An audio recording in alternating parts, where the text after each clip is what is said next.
Bonjour, je suis Robert Crépeau du département d'anthropologie de l'Université de Montréal.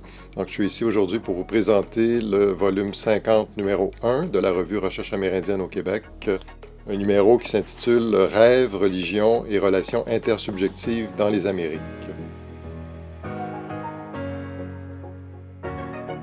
Je voudrais d'abord dire que j'ai co-dirigé le numéro parce que nous étions trois. J'ai collaboré avec Frédéric Legrand et Lionel Simon de l'Université catholique de Louvain, donc tous les deux. C'est un numéro qu'on a imaginé il y a plusieurs années et c'est un numéro qui se voulait un hommage à un collègue avec lequel nous travaillons, nous collaborons depuis plusieurs années, un des grands anthropologues canadiens, Jean-Guy Goulet, donc, qui a pris sa retraite tout récemment. Donc, il a été prof à l'Université Saint-Paul à Ottawa pendant les dernières années. Donc, Jean-Guy Goulet, c'est un des grands anthropologues de sa génération, je dirais, au Canada, mais aussi à l'international. C'est un chercheur qui a eu un impact extrêmement important sur l'anthropologie canadienne et l'anthropologie québécoise, on pourrait dire. Et donc, il a travaillé, Jean-Guy Goulet, sur deux terrains principalement. Donc, il a travaillé d'abord au Venezuela et en Colombie, chez les Wayuu, donc une société d'une région qu'on appelle la Guajira. Ensuite, il a travaillé chez les Deneta de l'Alberta, donc dans l'ouest canadien. Et à travers ces deux terrains, il a développé des travaux qui portent sur différentes dimensions de l'anthropologie autochtone. Et il a également fondé une anthropologie qu'on qualifie d'expérientielle, c'est-à-dire qui implique de très près l'intersubjectivité tant du chercheur que des collaborateurs, collaboratrices avec lesquels il travaille.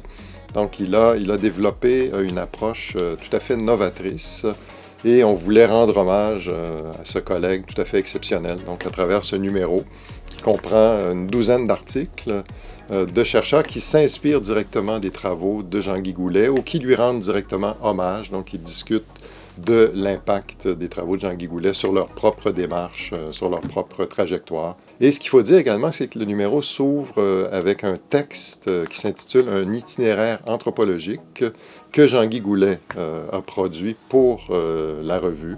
Donc, à travers ce texte, on peut voir tout son parcours et comprendre comment il en est arrivé à devenir un des grands anthropologues de sa génération.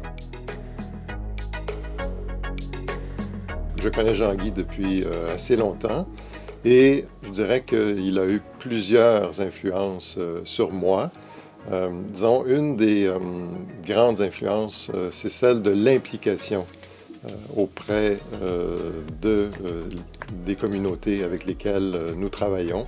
Donc, Jean-Guy Goulet a travaillé sur des terrains pendant de nombreuses années et il a montré la voie méthodologique, on pourrait dire. C'est-à-dire que pour comprendre une société, pour comprendre une culture, il faut travailler dans une perspective d'immersion et apprendre la langue. Et donc, Jean-Guy Goulet est un chercheur qui a eu le privilège, c'est le mot qu'il emploie, d'apprendre deux langues autochtones, le Wainaku, qui est la langue parlée par les Wayuu du Venezuela et de la Colombie, et le Deneta, donc la langue parlée par les Deneta dans l'ouest canadien. Et donc, il a travaillé beaucoup à partir d'une connaissance intime de l'intérieur de ces sociétés, de ces cultures, à partir également d'une expérience personnelle, c'est-à-dire d'immersion, où il montre que les voies traditionnelles de connaissance de l'anthropologie doivent s'ouvrir aux façons de connaître et d'être des Autochtones eux-mêmes. Donc, il va valoriser, par exemple, l'usage du rêve, l'usage d'une forme d'intersubjectivité qu'il apprend des Autochtones eux-mêmes, d'où ce qu'on va appeler par la suite une anthropologie de type expérientiel, qui implique une intersubjectivité qui permet effectivement une rencontre beaucoup plus concrète que celle que les méthodes traditionnelles de l'ethnologie le permettaient auparavant. C'est une des dimensions fondamentales de la connaissance dans les sociétés autochtones. Tant chez les Wayuu que chez les Deneta, le rêve occupe une place extrêmement importante. C'est un mode de connaissance, en fait, le rêve, qui permet, entre autres, de communiquer avec des entités autres qu'humaines, ou qu'on appelle non humaines. Et ces entités sont la plupart du temps des guides qui vont permettre d'orienter l'action, d'orienter les situations dans lesquelles les individus se trouvent.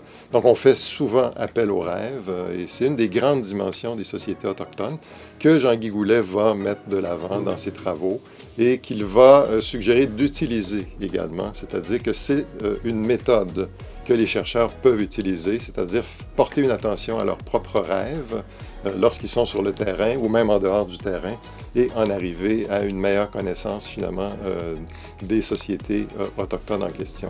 Donc l'idée de Jean-Guy, je dirais, Jean-Guy Goulet, c'était de rapprocher finalement les communautés à travers des pratiques qui sont communes et le rêve en est une, bien entendu. L'intersubjectivité est vraiment au cœur du numéro et ça va très loin parce qu'on a un texte, par exemple, qui porte sur une ethnographie des chiens à Old Crow, au Yukon.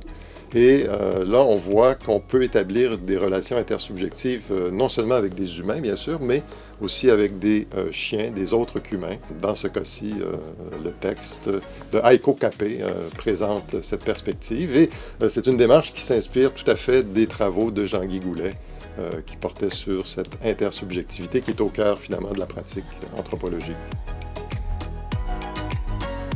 Et on a plusieurs textes de spécialistes des Wayuu. Le premier grand terrain de Jean-Guy Goulet au Venezuela et en Colombie.